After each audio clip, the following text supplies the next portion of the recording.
बस हमारा भर्ती बोर्ड से यही निवेदन है। अगर हम यहाँ अपनी बातों को बहुत शांतिपूर्वक रखने आए हुए हैं, हम कोई धरना देने नहीं आए, हम यहाँ ज्ञापन देने आए हैं। हमारी मांग डीजी सर से है, डीजी सर आके हमको आश्वस्त कर दें इस बात के लिए कि नहीं बीटेक एलिजिबल रहेगा। हम बता रहे हैं हम 2 मिनट के अंदर पूरा लखनऊ खाली कर देंगे, सब अपने घर को चले जाएंगे। लोग आ जाए हुए हैं यहाँ कम से कम आज 250 से ज़्यादा बच्चे हैं। हम एक बार भर्ती बोर्ड गए हुए थे, हमारे कुछ बच्चे, ये काम हम पहले कर चुके हैं कि 2-4 बच्चे भर्ती बोर्ड गए हुए थे। उस समय भर्ती बोर्ड के मैं अधिकारियों का नाम नहीं लेना चाहूँगा, उन अधिकारियों ने ये कहा है हमारे बच्चों से कि आप कितने लोग हो, आप कब तक लड़ोगे, आप जब तक लड़ोगे सरकार तब तक कैसे लड़ेगी, बताइए। मुलाकात नहीं होती तो आप लोग क्या करोगे? अगर आज मुलाकात नहीं होती है डीजी साहब से तो हम यहीं बैठे रहेंगे, हम बिना खाए पिए यहीं बैठे रहेंगे। लेकिन आज हम डीजी सर से मिल के जाएंगे। हम अपने अधिकारों को छोड़ना नहीं चाह रहे हैं। हमने इतने मेहनत से पढ़ाई लिखाई की है और अपने यहाँ अधिकार मांगने आए, इतनी दूर दूर से बच्चे आए हैं, तो हम बिना अपना अधिकार लिए, बिना डीजी सर का आश्वासन लिए हम वापस नहीं जाएंगे। बिल्कुल बिल्कुल सर, सुप्रीम कोर्ट का निर्णय देखो, ये सुप्रीम कोर्ट का निर्णय भी लगा हुआ, सुप्रीम कोर्ट ने ये बात बोली हुई है। हम बता रहे हैं कि हम कोई थोड़ा आगे उठाओ, पीछे उठाओ, हम बता रहे हैं हल्ला न करो, हम बता रहे हैं कि हम कोई शोर शराबा नहीं करेंगे, हम कोई उपद्रव नहीं करेंगे, हम वहाँ शांति से बैठे रहेंगे। हम इस बात की जिम्मेदारी लेते हैं, रुक जाओ, जितने भी बच्चे हैं वो सभी पढ़े लिखे अच्छे घर से हैं। हम कोई शोर शराबा नहीं करेंगे, हम कोई उपद्रव नहीं करेंगे, हम कीप साइलेंट रहेंगे। हम केवल अपनी बात को रखने आए हैं। हम भी अधिकारियों के पद का, अधिकारियों की गरिमा का हम भी सम्मान करना चाहते हैं। हम भर्ती बोर्ड से निवेदन कर रहे हैं कि हमको अपने पास बुलाए। ये रोड पे ना भर्ती बोर्ड है ना यहाँ रोड पे बच्चों को खड़ा होने का कोई अधिकार है। यहाँ ट्रैफिक भी बाधित हो रहा है, हमको वहाँ कीप साइलेंट बैठने दिया जाए। भर्ती बोर्ड 3 आदमी जाएंगे, बस मैंने एक बार बता दिया। हम भर्ती बोर्ड के सर यहाँ भर्ती बोर्ड ही नहीं आएंगे, अंदर जाएंगे साहब। अंदर की बात नहीं है, सब हम बता रहे हैं वहाँ सारे आपकी बातों को सुनाने को है। रुक जाओ, बता दिया हम धरना देने आए ही नहीं, हम धरना देने नहीं आए हैं। रुक जाओ, चुप रहो। इस बात को मैं फिर से क्लियर कर दूं साहब कि हम धरना देने नहीं आए हैं, हम ज्ञापन देने आए हैं। हम धरना देने का हम कोई अधिकार की यहाँ अपने हम अधिकार की लड़ाई लड़ने हम इस बात के लिए नहीं आए कि हमको एलिजिबल करो। हम पहले से एलिजिबल थे, अब हमारे अधिकार का वायलेशन हुआ है, हमको उठा के फेंक दिया गया है, इसलिए हम आए हैं। हमारे पास नोटिस है, ये भर्ती बोर्ड की लिखा गया है, यहाँ देखिए 2021 में उक्त संबंध में यांत्रिक पद हेतु ये रहा आप उसे नहीं सर, यहाँ देखो सर, ये देखिए, अथवा सरकार समकक्ष मान्यता 4 वर्ष। हाँ, ये भर्ती बोर्ड का ये रहा सर, इतनी दूर से आए हैं, बिना खाए पिए आए हैं, कल से चल रहे हैं सर, हमारा न्याय चल रहे हैं। भाई थोड़ा सा साइड में आ जाए, ट्रैफिक। जितने भी यहाँ मीडिया बंधु हैं, हम सबसे यही कहना चाह रहे हैं कि हम इस बात का पूरा आश्वासन देते हैं। हम शासन को, हम प्रशासन को, हम पुलिस अधिकारियों को इस बात का आश्वासन दे रहे हैं कि हम धरना देने नहीं आए हैं, हम अपनी बातों को बहुत शांतिपूर्ण तरीके से रखने, हम नोटिस देने आए हैं, हम ज्ञापन देने आए हैं, और हम यहाँ कोई धरना देने नहीं आए हैं। और हम कोई भी आवाज नहीं करेंगे, न कोई शोर करेंगे, न कोई नारेबाजी करेंगे। हमारी बातों को अगर डीजी सर शांतिपूर्वक बुला के हमसे सुनते हैं, यहाँ कोई लीडर नहीं है, यहाँ सारे बच्चे मांग करने आए हुए हैं। कोई शोर शराबा, कोई इसीलिए नारेबाजी नहीं होगी। हम बहुत विनम्रता पूर्वक आए हुए हैं बात करने के लिए। अंदर आइए, हम बहुत विनम्रता पूर्वक अपनी बातों को रखने आए हुए। हम मुख्यमंत्री जी के यहाँ भी गए हुए थे, आज हम ज्ञापन देके डायरेक्ट मुख्यमंत्री जी से बात हुई है, उनके सचिव से बात हुई, हम ये ज्ञापन देके वहाँ पर आए हुए हैं। मुख्यमंत्री जी ने भी हमें आश्वासन किया है, इस बात का दिया है कि आपका अधिकार है अपनी बातों को रखने का। क्या इस देश में, क्या इस उत्तर प्रदेश में योगी जी के शासनकाल में क्या इस बात का भी अधिकार नहीं है कि हम अपने बातों को आला अधिकारियों को सुना सकें? आखिर जब उन्होंने भर्ती विज्ञापन निकाला, वहाँ डीजी की साइन होती है, तो हमारी बातों को उनको रखने का अधिकार हमको दिया जाए। मैं सभी यहाँ हमारे जितने भी पुलिस अधिकारी, मैं आपसे निवेदन करता हूँ कि हमें वहाँ जाके शांतिपूर्वक बैठने दिया जाए। हम कोई उपद्रव, कोई शोर शराबा नहीं करेंगे।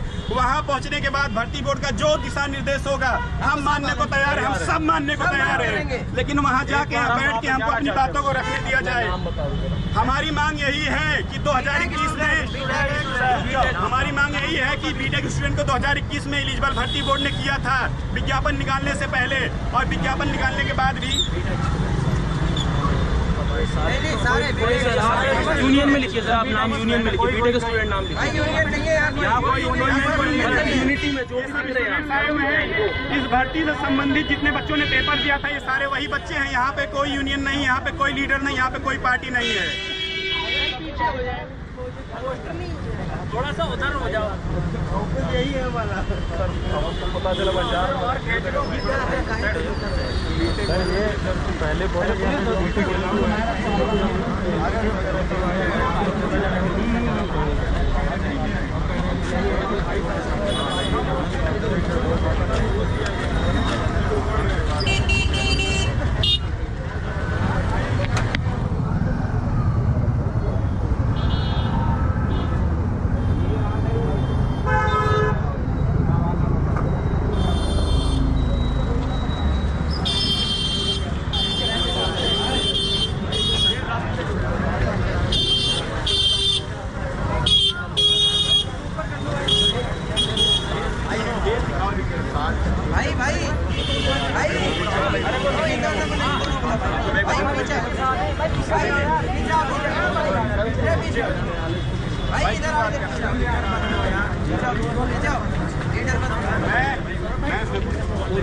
सीधा करो भैया, सीधा करो। कर रहा हूँ कि हम जहाँ जिस संस्था पे अपनी बातों को रखने आए हैं, शुरू से हमको इस बात का आश्वासन दिया गया।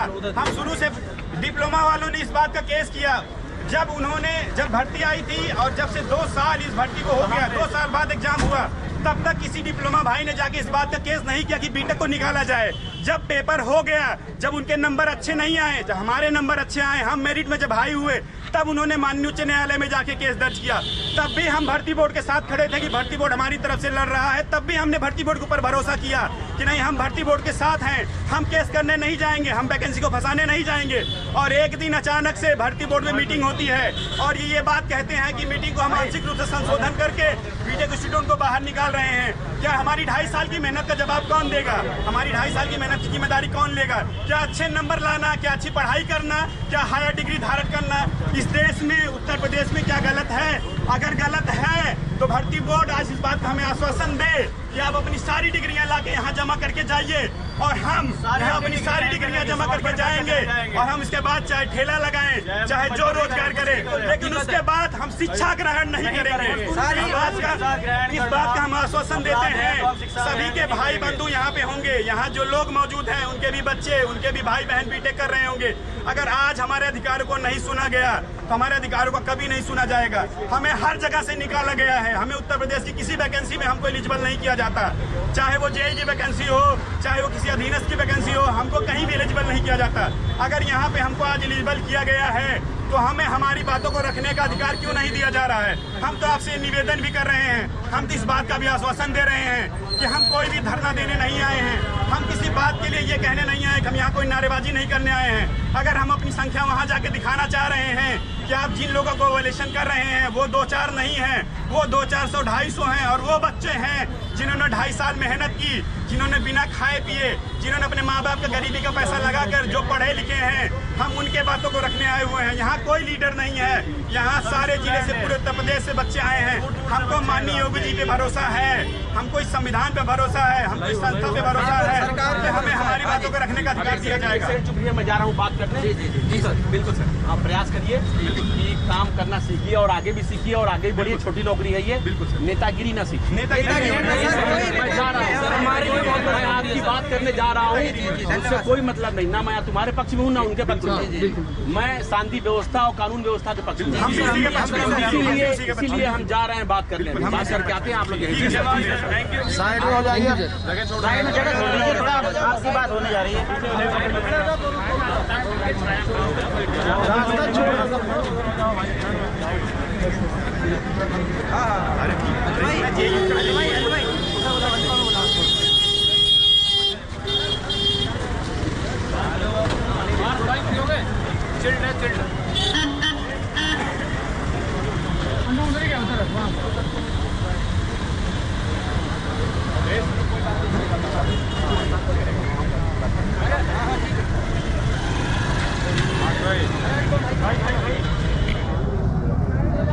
बाहर बुलाओ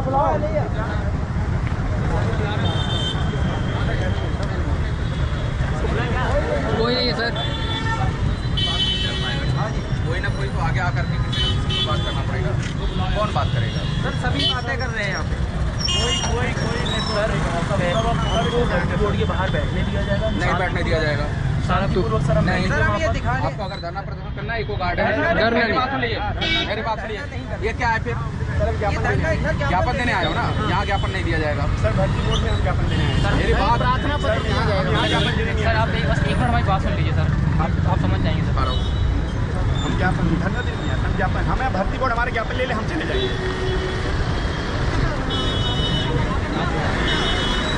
देखिए, दो चीजें हैं। पहले सब लोग बहुत क्लियर सुन लें। जी सर। सभी लोग से एक साथ कोई भी बात नहीं हो सकती है। आप सभी लोग सहमत होंगे इस बात से? बिल्कुल सर। बात करने के लिए आप अपने प्रतिनिधि पहले चुनिए कि कौन वो 4 लोग हैं जिनकी बात सारे लोग मानेंगे और जो आपकी बात को अच्छे तरीके से रख सकते हैं। बिल्कुल सर। अभी आप लोग के 4 लोगों को सीएम साहब से मिलवाया गया सुबह। बिल्कुल सर।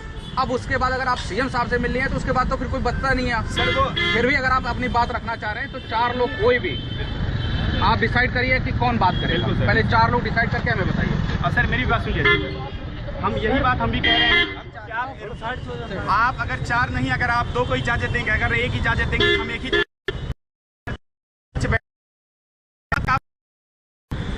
नारेबाजी नहीं होगी, शोर नहीं होगा। माननीय हाईकोर्ट के आदेश है। सुनिए सर, मेरी बात सुनिए। आप भी बताएं सर, अगर एक बार आप कह देंगे मेरी तो हम बात वापस चले जाएंगे। सुनिए, मैं कह रहा हूँ आप वापस जाइए। बताएं सर। जाइए। हम ज्ञापन हमारा ले ले, भर्ती बोर्ड हम लाइए। जाएंगे सर। भर्ती बोर्ड ले ऐसे नहीं, ले सारे लोग नहीं जाएंगे सर। हम कहाँ कह रहे हैं सारे लोग जाएंगे? मैं एक बात क्लियर कह दे रहा हूँ, आपका अपना भविष्य है। माननीय हाईकोर्ट ने बिल्कुल क्लियर कट उनके आदेश के क्रम में यहाँ इको गार्डन बना ही है। आप इको गार्डन इकट्ठा हुई है, कोई मना नहीं कर रहा है। मैंने सुबह जो लोग आए थे, जो लोग वहाँ जनता दरबार में गए सीएम साहब से मिलने, उनसे भी यही कहा था सर। कि आप 4 लोग आइए, हम आज चल के मिलवा देंगे। लेकिन अगर भीड़ करके आप आएंगे तो बिल्कुल नहीं मिलवा सर। वहाँ हमारी हम गए थे 4 लोग, आपसे कोई बात हम आपसे हम पहले भी हम गए हुए थे। हमसे ये बोला गया है कि आप कितने आप लोग, आप कब तक लड़ोगे, हम केस लड़ेंगे। हमको ये वही बात कह रहे हैं, हम शांति से वहाँ बैठे रहेंगे, हम एक शब्द नहीं बोलेंगे। हमारे ज्ञापन ले लीजिए, हम तुरंत वहाँ से वापस चले जाएंगे बिना रोक टोक चाहिए। हम वहाँ से वापस चले जाएंगे। नहीं, कोई नहीं जाएगा, केवल 2 लोग जाएंगे। 2 कौन है? कोई नहीं जाएगा, वहाँ तुरंत हम बता देंगे। डिसाइड करके इधर आ जाए, 2 हो जाए। नहीं सर, हमको वहाँ बैठने दिया जाए, हमारे कोई शोर शराबा नहीं करेगा, ये हमारी जिम्मेदारी है। सर 4 लोग छोड़ो, हाँ, हम ये बात सवाल ले लो। अपना नाम बता दो। मेरा नाम आलोक रंजन है। आलोक, आज यहाँ क्यों प्रदर्शनरत हो? हम ये प्रदर्शन रखे गए हैं कि उत्तर प्रदेश हेड ऑडिटर की वैकेंसी 2022 में जो आई गई थी और 2021 में इस बात का निर्णय लिया गया था कि नहीं बीटेक उसमें एलिजिबल होगा, और फिर 2022 में विज्ञापन निकाला गया, बीटेक को एलिजिबल किया गया। 2 साल लगभग बाद पेपर हुआ और सभी बीटेक डिप्लोमा वालों ने पेपर दिया। इसके बाद फिर आंसर की आई, इसके बाद फिर रनिंग हम लोग 1.5 महीने से कर रहे हैं। डिप्लोमा वाले भाइयों ने जाकर इस बात का केस कर दिया कि नहीं, इसमें से बीटेक को बाहर किया जाए, और 2.5 साल से हमको भर्ती बोर्ड ने एलिजिबल किया था। हम इतनी मेहनत से पेपर दिए, हमारे अच्छे नंबर आए, तब 2.5 साल के बीच डिप्लोमा वाले ने कोई केस नहीं किया। जब उन्होंने देखा कि उनके नंबर कम आए हैं, तब वो माननीय उच्च न्यायालय चले गए, वहाँ उन्होंने केस कर दिया कि इसमें बीटेक को बाहर किया जाए। और भर्ती बोर्ड ने इस बात को नोटिस बाकायदे, उनका इंटरनल ये गोष्ठी है, इंटरनल मीटिंग है, उन्होंने ये बात लिखा है कि हम 2021 में बीटेक को एलिजिबल किए थे और अब हम मानसिक रूप से संशोधन करके 2024 में बीटेक को बाहर कर रहे हैं। और उन्होंने समय समय पर आरटीआई में, IGRS में सारे जितने भी लोग हित पोर्टल होते हैं, उन्होंने उसमें बोला इस बात में बीटेक एलिजिबल है। और आज 2024 में अचानक से 2.5 साल बाद जब हमारे अच्छे नंबर आए, डिप्लोमा वालों ने केस किया। हम इस बात के लिए भर्ती बोर्ड कह रहे हैं कि आप अपना स्टैंड बीटेक के साथ बनाए रहिए। हम माननीय उच्च न्यायालय का जो भी निर्णय होगा हम उसको मानने के लिए तैयार हैं। इसके बावजूद भी भर्ती बोर्ड ने, पता नहीं ऐसा क्या हुआ, एक दिन में उन्होंने अपना स्टैंड बदल लिया और ये लिख रहे हैं कि हम एक मीटिंग के थ्रू बीटेक को बाहर कर रहे हैं। ये गलत है, हमारे साथ ऐसा न्याय नहीं होना चाहिए। क्या हाई डिग्री लेना इस देश में, इस राज्य में क्या गलत है? अगर हाई डिग्री है तो भर्ती बोर्ड इस बात का हमें आश्वासन दे, हाई डिग्री लेना गलत है।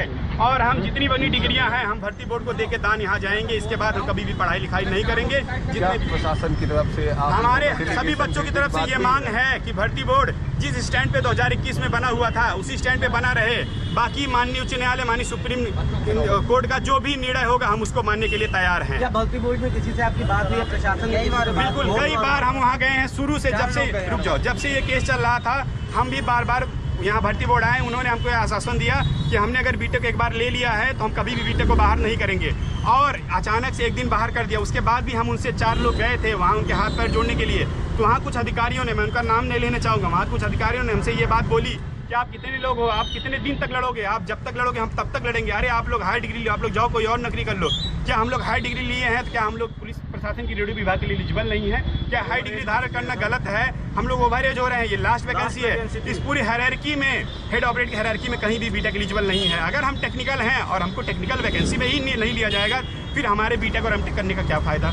तो हम भर्ती बोर्ड से यही मांग करने, हम कोई धरना देने नहीं आए। फिर से हम ये बात कह रहे हैं, हम जितने स्टूडेंट हैं हम ज्ञापन देने आए हैं। वहाँ हमारी बातों को रखा जाए, हमको वहाँ बैठने दिया जाए, चाहे वो 1 लोग से मिलने दिया जाए, चाहे वो 2 लोग से मिलने दें। अगर वो मिल के हमारा ज्ञापन ले लेते, हमें आश्वासन दे देते कि हम बीटेक को बाहर नहीं करेंगे, हम तुरंत संवैधानिक तरीके से, बहुत शांतिपूर्ण तरीके से अपने घर को चले जाएंगे। बस हमारी भर्ती बोर्ड से यही मांग है, और कोई मांग हमारी भर्ती बोर्ड से नहीं है कि डीजी सर आके हमारी बात सुने और हमारा ज्ञापन ले। और जैसे 2021 में हमको एलिजिबल किया था, 2.5 साल बाद हमको बाहर नहीं कर सकते। हमारे माँ बाप की मेहनत है, सबके कमाई का पैसा, हमने दिन रात मेहनत करके पढ़ाई की है, हमने अच्छे नंबर लाए हैं। क्या अच्छे नंबर लाना भी इस देश में गुनाह है? अगर गुनाह है तो मैं सब आज हम यही अपना त्याग के जाएंगे।